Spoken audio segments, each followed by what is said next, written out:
नमस्कार दोस्तों, आज मैं आपको लेकर चलने वाला हूं भारत की आज़ादी की उस अमर गाथा में जहां हर सांस में बलिदान की खुशबू है, जहां हर कदम पर देशभक्ति की ज्वाला है और जहां एक नौजवान ने अपने जीवन के चंद सालों को देश की आज़ादी के नाम कर दिया।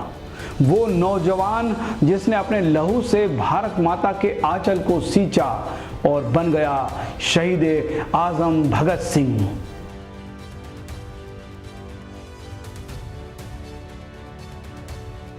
साल था 1907, महीना सितंबर, तारीख 28, स्थान था बंगागांव, जिला लायलपुर, अब पाकिस्तान में है। इस दिन एक ऐसे बालक का जन्म हुआ जो आगे चलकर भारत की स्वतंत्रता का इतिहास बदल दिया। उनके पिता थे किशन सिंह, चाचा थे अजीत सिंह और स्वर्ण सिंह। ये परिवार क्रांतिकारी विचारों के लिए जाना जाता था। मां विद्यावती ने भगत सिंह को संस्कार दिए और चाचा अजीत सिंह ने उन्हें क्रांतिकारी का रास्ता सिखाया।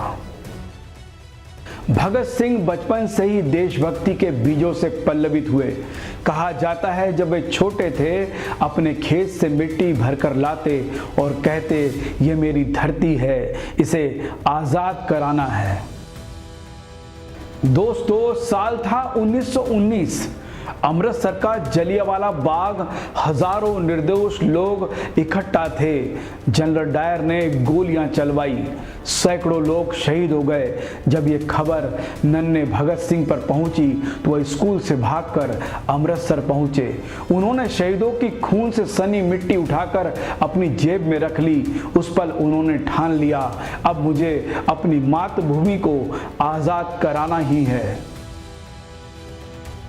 भगत सिंह की प्रारंभिक पढ़ाई लायलपुर और लाहौर में हुई। वे बचपन से ही किताबों के शौकीन थे। इतिहास, राजनीति, समाजवाद और क्रांति से जुड़ी किताबें पढ़ते रहते। उन्होंने कार्ल मार्क्स, लेनिन और रूस की क्रांति पर लिखी पुस्तकें पढ़ी। इन्हीं विचारों ने उनके भीतर समाजवाद और बराबरी की भावना भरी। दोस्तों, भगत सिंह सिर्फ किताबों के नहीं बल्कि जमीनी संघर्ष के भी योद्धा थे।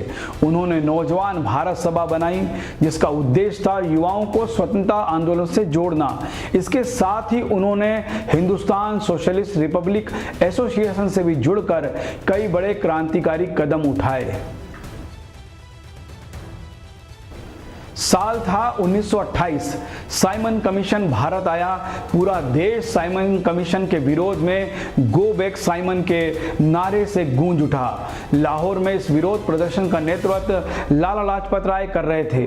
पुलिस अधीक्षक जेम्स स्कॉट ने लाठीचार्ज करवाया। लाला जी बुरी तरह घायल हुए और कुछ ही दिनों में उनकी मृत्यु हो गई। इस घटना ने भगत सिंह के हृदय में आग भर दी। उन्होंने प्रण लिया, लाला जी की मौत का बदला लेना है। 17 दिसंबर 1928 भगत सिंह, राजगुरु और सुखदेव ने मिलकर योजना बनाई। असल में उनका निशाना था जेम्स स्कॉट, लेकिन गलती से पुलिस अफसर सैंडर्स मारा गया। इसके बाद पूरे पंजाब में भगत सिंह का नाम गूंजने लगा। ब्रिटिश सरकार बौखला गई। साल था 1929। ब्रिटिश सरकार ने दमनकारी कानून पेश किए। भगत सिंह और बटुकेश्वर दत्त ने फैसला किया कि इस पर पूरे देश को जगाना होगा। 8 अप्रैल 1929 को दिल्ली की सेंट्रल असेंबली में उन्होंने बम फेंका, लेकिन ध्यान रहे वो बम मारने के लिए नहीं था बल्कि जगाने के लिए था। उनका नारा था, बहरों को सुनाने के लिए धमाका जरूरी है। बम फेंकने के बाद वे वहीं खड़े रहे, गिरफ्तारी दी और नारे लगाते रहे, इनकलाब जिंदाबाद। भगत सिंह और बटुकेश्वर दत्त गिरफ्तार कर लिए गए। पूरे देश में हलचल मच गई। भगत सिंह की बहादुरी और साहस ने युवाओं को नई ऊर्जा दी। जेल में रहते हुए उन्होंने भूख हड़ताल की। उनकी मांग थी क्रांतिकारियों को राजनीतिक कैदी का दर्जा मिले। इस भूख हड़ताल ने पूरे भारत में तहलका मचा दिया। दोस्तों, अब हम बढ़ते हैं उस दौर की तरफ जिसने भगत सिंह को न केवल एक क्रांतिकारी योद्धा बल्कि एक महान विचारक भी बना दिया। भगत सिंह जब जेल में पहुंचे तो उन्होंने देखा कि भारतीय कैदियों के साथ बेहद बुरा व्यवहार होता है। अंग्रेज कैदियों को बेहतर खाना, कपड़े और सुविधाएं मिलती है, लेकिन भारतीयों को गंदा खाना और अमानवीय स्थिति दी जाती थी। इस पर भगत सिंह और उनके साथियों ने आवाज उठाई। उन्होंने मांग रखी, भारतीय कैदियों को राजनीतिक दर्जा मिले, खाना साफ सुथरा और कपड़े दिए जाए, पढ़ने लिखने की सुविधा मिले। जब उनकी मांगे पूरी नहीं हुई तो उन्होंने भूख हड़ताल शुरू कर दी। दोस्तों सोचिए, दिन, हफ्ते और महीने बीत गए।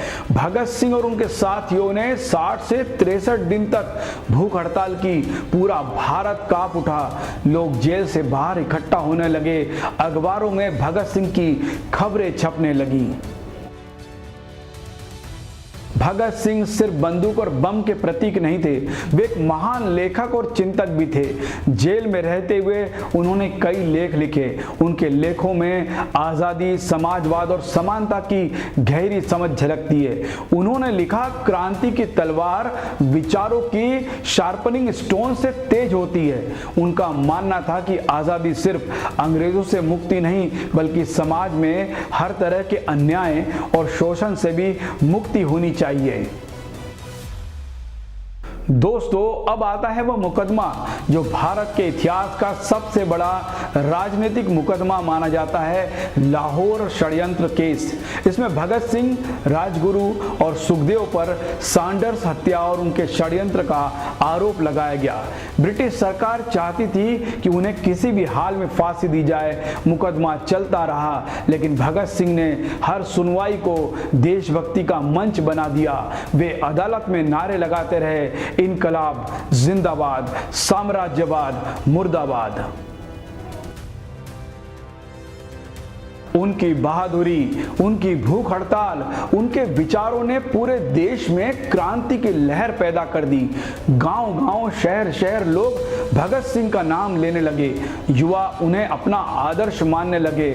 सरफरोशी की तमन्ना अब हमारे दिल में है, यह गीत भगत सिंह और उनके साथियों की पहचान बन गया।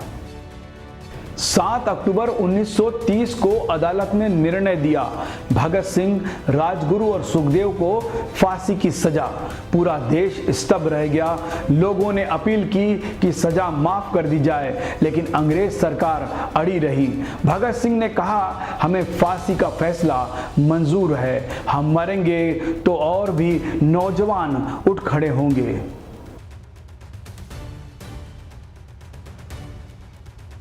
23 मार्च 1931 की रात लाहौर की जेल का वातावरण बेहद भारी था। हर तरफ सन्नाटा था, लेकिन जेल की एक कोठरी से गूंज रही थी आवाज, दिल से निकलेगी न मरकर भी वतन की उल्फत, मेरी मिट्टी से भी खुशबुए वतन आएगी। ये आवाज थी शहीद आजम भगत सिंह की।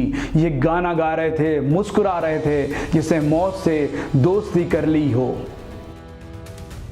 कहा जाता है कि फांसी से कुछ घंटे पहले भगत सिंह ने किताब पढ़ी।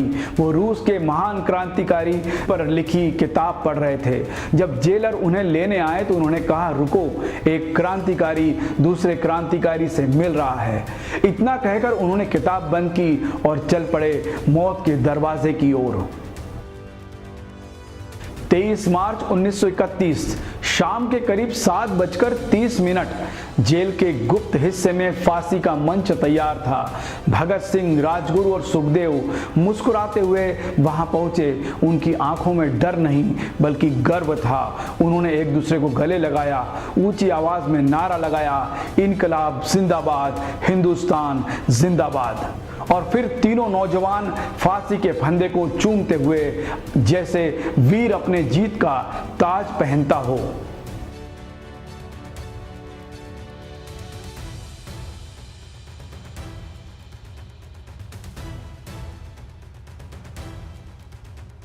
ब्रिटिश सरकार को डर था अगर जनता को फांसी का दृश्य दिखा दिया जाए तो पूरा भारत भड़क उठेगा, इसलिए फांसी के बाद उन्होंने गुप्त रूप से शवों को फिरोजपुर के पास सतलुज नदी के किनारे जला दिया।